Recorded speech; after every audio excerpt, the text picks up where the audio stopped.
Hey yo, what's good y'all? We are at the end of Empire of the Spider, and this is the conclusion. This is Miles Morales, Spider-Man issue 41, and it's the conclusion of Empire of the Spider run. So we're gonna go into this. So if you haven't, please watch the other videos. I think 38, 39, 40, and now we are here at 41. So please watch the other videos, and here we are at issue 41. The conclusion of Empire of the Spider.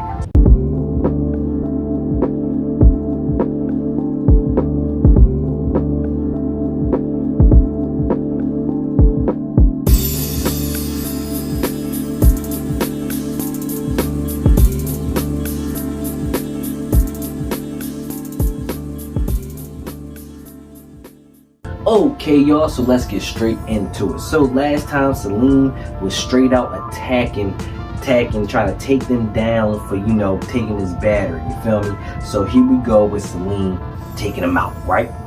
So we come into the battle, and this is where Selene finally sees Miles, and he's like, the false one has returned. And then Miles, I like this, he's like, false one, you're a clone to me, nothing but a knockoff. You feel me? And then Selene goes into it. He's like, sometimes it takes many iterations of a thing to get to its truth. The power of the spider was wasted, basically. He says wasted on Peter Parker and him. You feel me? Peter Parker and Miles. Like, he's the one that really has the power, and he's willing to use it. And now here we got this big old fight with Genki fighting, Glurt fighting in the background, Billy fighting, and then Miles and Selene going at it. We come to the next page, we got Genki leading people to the shelter, you know, Glurt helping women and children, and then basically they're like, all right, all our most vulnerable people, you know, are undercover, you feel me? So like now they gotta go into the battle. And they're basically like, yo, how is he powering all this tech? He's like, got a mobile generator, right? And you know what that means. Take out the mobile generator, they take out everything, basically, right? And then here we go straight to more Miles and Selene. Here we go, a nice fight between them. And then Selene's like, you've come across and then Selene's like, you come all the way across the multiverse, only to die again, false one. And then Miles is like, look, I don't know who the other dude was, but you never beat me. Know that. Like, know that you never beat this Spider-Man. I beat you. You feel me?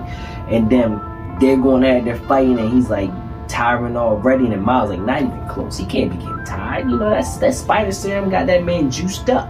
And then basically Selene's mad he took the berry. He's like, you stolen from me the gift of eternal youth. You have taken everything. And this is tough. He starts smashing him into the wall. But I'm gonna be honest real quick, like, this part I think could have been way better if this was just a page just of that, like a splash page just of that, like not 3 panels at the corner of this page. I think this could have been a lot better like that, but that's neither here nor there. Let's talk about it more. So we had Selene dragging this man up a building, like just walking up a building, and then he basically tells this man, you will die here, far from your home. Your parents will never see you again. And he's like, perhaps I'll pay them a visit, like go to his reality after this, right? And then Selene looks behind him, and then who's coming? Uncle Aaron. He's like, do you ever stop talking? And then Miles like, Uncle Aaron. and then so real quick, I always love the Prowler suit. The Prowler suit is absolute fire, right? Then we go back to more of the fight. You know, Glurp and Billy trying to fight their way through the city, and it's basically just them two going after their little power generator, trying to stop everything, right? So then Glurp smashes it, and they losing all juice, knocking out all their power and everything. This is where Miles and Prowler start beating Selene's ass, right? And then Miles is like, I thought I lost you, Uncle Aaron, you know, and he's like, come on now, you know me.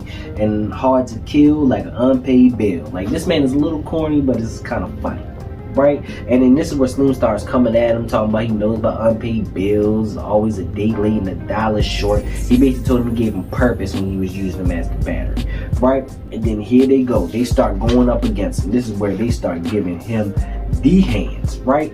You see both of them start attacking him as he trying to slice him, and then Miles kicks him in the face. Prowler swings on him, then trips him, right? And then both of them kick him, and then he's down, right? And then it's like, got him on the ropes. He's like, he looks scared to you, Unc? He looks scared to me. And he's like, enjoy your gloat. because basically his suit is a big ass bomb.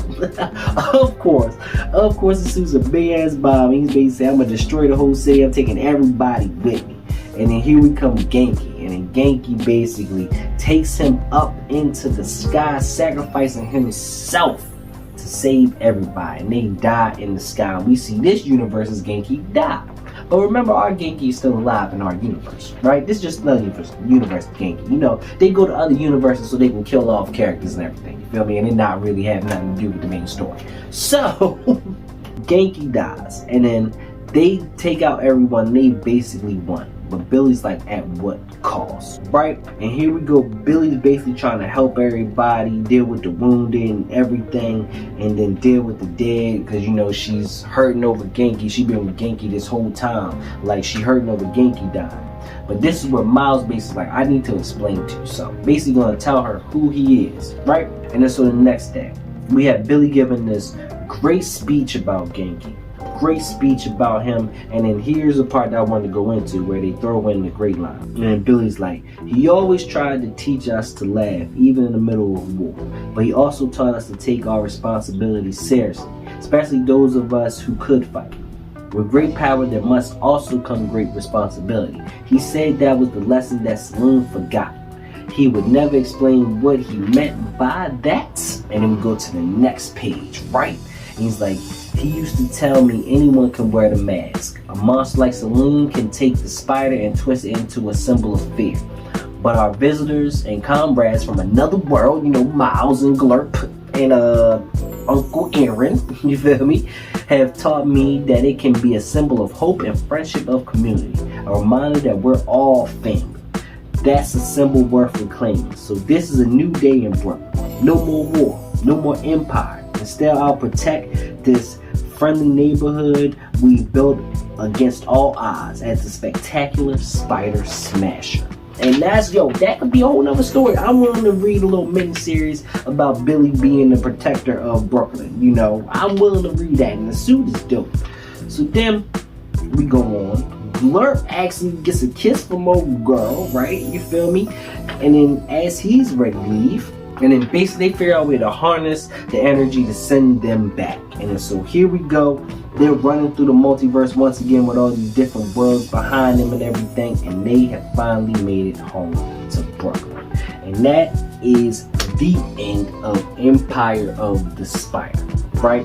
So that kind of concludes that run. I'm not gonna lie to you, it was cool. I think it would be great to be animated, but like I think it could have been so much better. I think it was hella predictable. It seemed kind of rushed. It seemed like you were just trying to bring it in to old stories, and then I think this is really just seems like they just headed to something different with Miles, and so they just wanted to get this over with to go on to the next thing, you feel me? And it kind of shows that, because I'm gonna go into right now issue 42, because it's kind of just like a filler before we go on to the next, what's going on next with Miles, right? So I'm gonna go into a little bit of 42 real quick. So in issue 42, Miles talks about basically going through the multiverse and going through all this crazy stuff and, you know, thinking about the future, right?